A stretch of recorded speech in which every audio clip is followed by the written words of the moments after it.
अस्सलाम वालेकुम। Connect real estate को आप क्यों चुने, मोहम्मद वकाती से आप डील क्यों करें, ये बात आपको डिटेल में समझाऊंगा।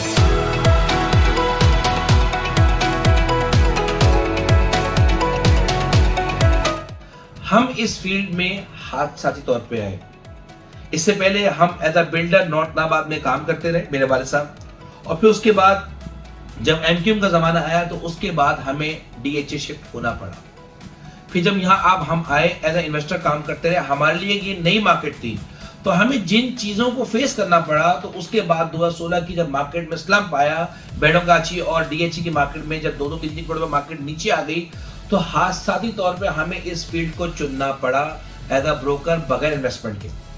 जब हम इस फील्ड में आए तो वो जो प्रॉब्लम्स मुझे फेस करने को मिलती थी, मैंने ये डिसाइड कर लिया कि मैं वो प्रॉब्लम आपको फेस करने नहीं दूंगा।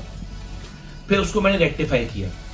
उसमें सबसे पहले ये चीज थी कि मैंने टॉप नहीं रखना। कोई भी चीज अगर प्लॉट परचेज करके देना अपनी पार्टी को, तो वो मैं मेक श्योर करूं कि मैं अपनी तरफ से, मेरी कनेक्ट रियल एस्टेट उसमें टॉप ना रख रही हो। और फिर उसके बाद अगर आगे आने वाला बंदे ने उसके ऊपर 10% लगा के कुछ नफा रखा हुआ है, तो उसका फेल है, वो उसका नफा है, मुझे उससे कोई गर्ज नहीं। लेकिन मेरी तरफ से कोई भी ऐसी चीज अपनी पार्टी को नहीं दिला के देनी कि जो वो आधी रात को बोले वो ना बिक सके। तो लैक ऑफ नॉलेज जो लोगों के अंदर होती थी, उसको दूर करना। मेरे पास एक पार्टी का फोन आया, कहता है कि वकारे, मैंने बेडोगाची में एक बंदे के ऊपर ट्रस्ट किया, 10 साल से काम कर रहा था, उसने मुझे 30 लाख रुपए का चूना लगा दिया, यानी कि टॉप लगा दिया। तो ये उसी सूरत हो सकता है कि जब आप किसी को भरोसा कर रहे हो और सेकंड आपके पास लैक ऑफ नॉलेज हो। तो लैक ऑफ नॉलेज जो थी वो मेरे पास भी थी, लोगों ने मुझे नहीं सिखाया, मुझे टाइम लगा। यानी कि जो चीज 2 महीने में या आज आप कुछ सीखना चाहें 2-3 दिन में आप समझ लेते हैं, वो मुझे 1.5 साल लगा समझने में कि मार्केट होती क्या है। ये जो आप 5 मिनट में डीएचटी कैची के बारे में मालूमात देते हो, यहाँ आना पसंद भी नहीं करते, वो मालूमात लेने में, उस पर एक्सपर्टीज लेने में हमें टाइम लगा है। तो वो लैक ऑफ नॉलेज जो थी उसको खत्म करने के लिए मैं यूट्यूब में आपके सामने आया। और मुझसे पुराने 20-20 साल पुराने लोग भी अपने जमाने में यूट्यूब में नहीं आए। क्यों? क्योंकि उनके टॉप बचते थे। आपकी लैक ऑफ नॉलेज की वजह से उनको नफा होता था। तो जो प्राइस ब्रैकेट्स सामने लेकर आया वो भी मैं लेकर आया, और मेरे साथ और भी 3-4 लोग लेकर आए। जब वो लेकर आए तो जो लोगों को टॉप लगता था, वो टॉप की जो रेशो है वो मिनिमाइज होने लगी, और लोग मुझसे नाराज भी होने लगे कि वकार भाई आपने ये प्राइस बता दी है, जबकि ये प्राइस मैंने 2 लाख ऊपर अपनी पार्टी को बताई हुई है। और ऐसा आज भी होता है कि कोई एक बंदा 23 लाख की फाइल बेच रहा है और Zameen.com से मुझसे राब्ता करके, यूट्यूब से मेरी वीडियो को देख के वो 22,35,000 रुपए की फाइल मुझसे ले जाता है। ये कल ही मुझसे हुआ है, कल ही मेरे साथ हुआ है।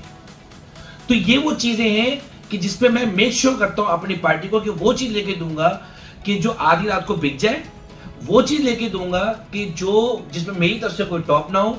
थर्ड, आपको ये समझा सकूं कि आपने किसी भी ब्रोकर के साथ लॉयल रहना है। लॉयल इस लिहाज से कि अगर आप बाहर ओवरसीज हैं, 6-8 महीने, साल भर से मुझसे नॉलेज गेन कर रहे हैं, मुझे पसंद कर रहे हैं, मेरी वीडियो से आपको इन्फॉर्मेशन मिल रही है, और फिर जब आप जैसे ही पाकिस्तान में एंटर होते हैं, Zameen.com के शेयर को आप एक्नॉलेज करते हैं, फेसबुक से आपके पास एड्स रिकवर होते हैं, आप विजिट सेंटर डीएचटी जाते हैं, तो फिर आप वकार भाई को भूल जाते हैं।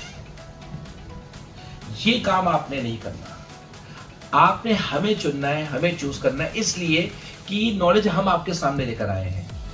आपको इंश्योर करते हैं कि आपको हम कम से कम प्राइस में बेहतर से बेहतर चीज प्रोवाइड कर सकें, और वो सारी नॉलेज आपके सामने यूट्यूब में एज अ रिकॉर्ड आपके सामने पेश करते हैं। इसीलिए आपको हम कहते हैं कि आप हमें चूज करें, और कोई भी काम हो डीएचटी से रिलेटेड या बेडो से रिलेटेड, उसमें आप हमें जरूर चूज कीजिए।